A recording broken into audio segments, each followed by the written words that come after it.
Graça e paz, amados irmãos da Congregação Metodista do Barbudo. É um prazer, mais uma vez, estarmos aqui nesse culto denominado Mergulho Espiritual.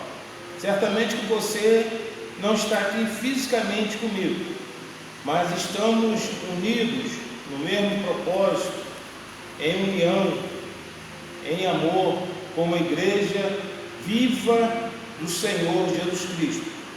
E eu quero convidar você para que abra a sua Bíblia nesta noite, no livro de Neemias.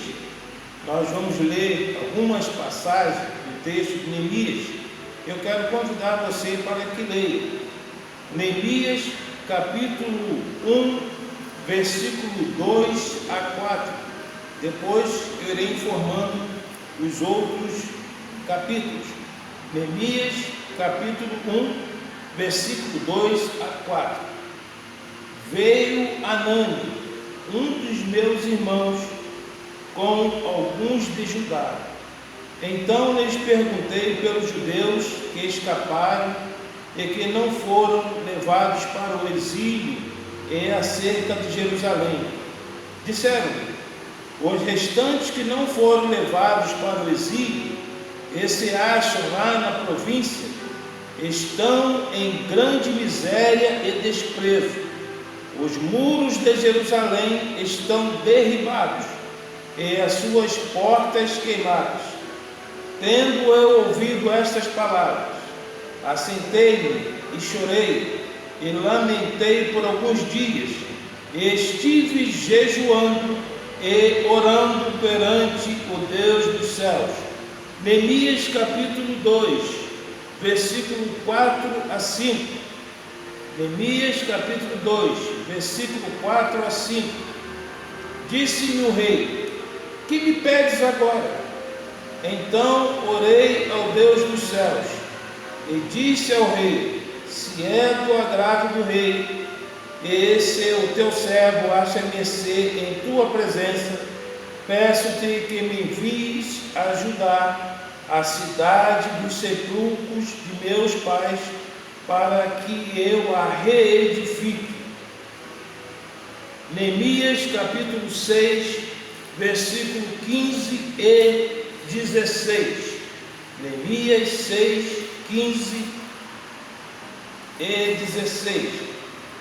Diz assim: acabou-se, pois, o muro aos 25 dias do mês de Elul, em 52 dias. Sucedeu que, ouvindo todos os nossos inimigos, temeram todos os gentios, nossos circunvizinhos, e decaíram muito no seu próprio conceito, porque reconheceram que por intervenção de nosso Deus é que fizemos esta obra. Amém. Aleluia, glórias a Deus. Meus amados irmãos, dentre todas as maravilhas da Bíblia Sagrada, esse livro de Neemias é um livro extremamente interessante e fala muito ao meu coração. Principalmente eu vejo ele como muito próximo a algumas questões dos dias atuais. Mas quando nós percorremos a história dos judeus, nós vamos observar em determinados momentos que o povo de Deus foram várias vezes infiéis ao Senhor. Era um povo obstinado ao erro, adoraram outros deuses e ídolos, muitos até murmuraram contra Deus. Um povo verdadeiramente ingrato. A ingratidão estava presente nesse povo, mas graças a alguns homens, como por exemplo Neemias, Esdras e outros mais, que foram fiéis e tementes a Deus, o Senhor os socorreu em inúmeras vezes. Mas através do exílio, eles também observaram que a culpa, na realidade, era deles mesmos. A culpa desse sofrimento que eles estavam passando era fruto da desobediência e do proceder corruptamente contra o Senhor. Neemias 1,7 vai falar sobre isso. Sendo assim, Neemias apresenta a Deus uma oração, mas uma oração sincera. Posso até imaginar que foi um clamor, e seguido de uma perseverança. Então Neemias alcança o favor de Deus. Veja que Neemias chega ali diante do rei. O rei percebe que ele está triste, sem estar enfermo, e pergunta a ele qual o motivo da sua tristeza. E o rei então autoriza, depois de ouvir Neemias, ele autoriza Neemias então a realizar aquele propósito que Deus tinha colocado no seu coração. Mas quem foi Neemias? Neemias, na realidade, ele começa aqui sua jornada como um copeiro do rei, e seu nome significa Deus é meu deleite. Xenofonte, um certo historiador grego, relata que os copeiros dos monarcas medos persas levavam o vaso na presença do rei e derramavam na mão esquerda um pouco de vinho e tomavam na presença do rei, e em seguida lhe entregavam o copo nas pontas do dedo. Veja que era um cargo de extrema confiança, porque se aquela bebida estivesse envenenada, o copeiro era o primeiro a morrer. Então por isso que ele tomava na presença do rei, para a própria segurança do rei. Muito bem, mas qual era a situação de Jerusalém, ou situação do povo judeu? A situação deles, se nós percebermos de uma certa maneira, assemelha-se muito aos dias de hoje. Nós vamos perceber inicialmente que os muros foram derrubados e as portas queimadas. Quando Nabucodonosor invade ali Judá, Jerusalém, conquista aquela cidade, eles queimam os muros da cidade, as portas foram tudo queimadas. Não há segurança. O muro fala em segurança, e quando eles estão derrubados, não há segurança naquela cidade. Mas se nós olharmos para a situação nos dias atuais, nós também estamos sem segurança, seja por causa da violência, onde criminosos faz com que as pessoas de bem ficam enclausuradas em seus lares, ou mais recente ainda, as pessoas estão sem segurança e são obrigados a ficar em suas casas, em virtude do vírus que tem ceifado muitas vidas. Um verdadeiro caos. Era um caos lá em Jerusalém, que não havia segurança. Veja que o mundo hoje também está vivenciando esse caos pandêmico, onde se observa, por exemplo, a queda do preço do petróleo. Carros de luxo estão parados nas suas respectivas garagens. A viagem deslumbrante à Disney saiu de pauta.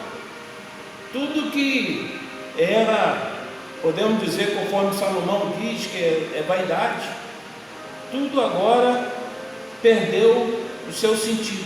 O sentido agora é permanecer em suas casas, para que através dessa permanência você assegure a sua vida.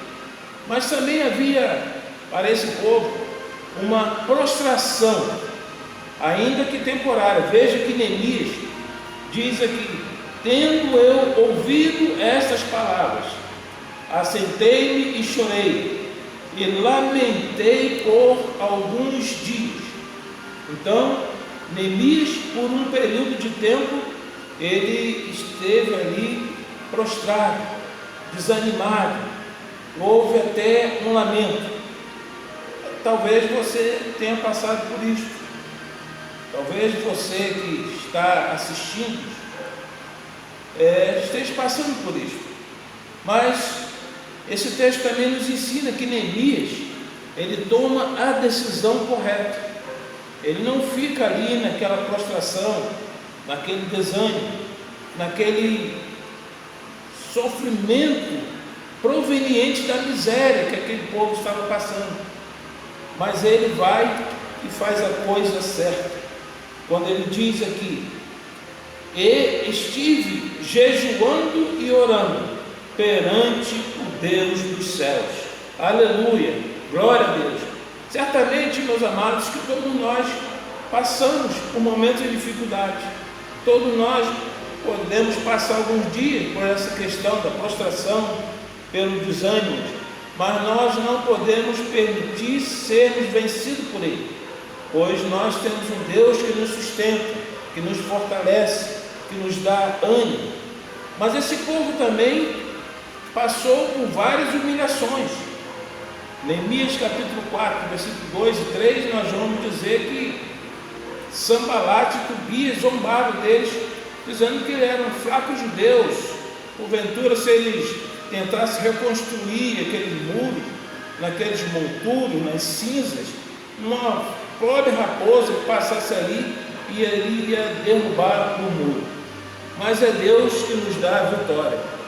Então eu quero falar para você como superar os obstáculos. Primeiro, faça como Neemias, exerça a sua confiança em Deus. O Brasil, se nós compararmos a situação daquele país, de Jerusalém, de Judá, naquela circunstância, nós vamos ver que Neemias descobre ali então, ou empreende no seu entendimento algo extraordinário. Nós vemos, por exemplo, nosso país que estava mergulhado numa crise de saúde, já mergulhado agora numa crise econômica e ainda surge mais uma crise política. Mas nós verdadeiramente precisamos reconhecer que esse país, ele não precisa ter a confiança depositada em um governante, mas precisamos reconhecer como Deus, o Senhor Jesus, como Senhor desta nação. É em Deus, por Cristo Jesus, que nós iremos sair dessa situação, quando essa nação reconhecer que Jesus Cristo é o Senhor. Feliz é a nação cujo Deus é o Senhor. Aleluia.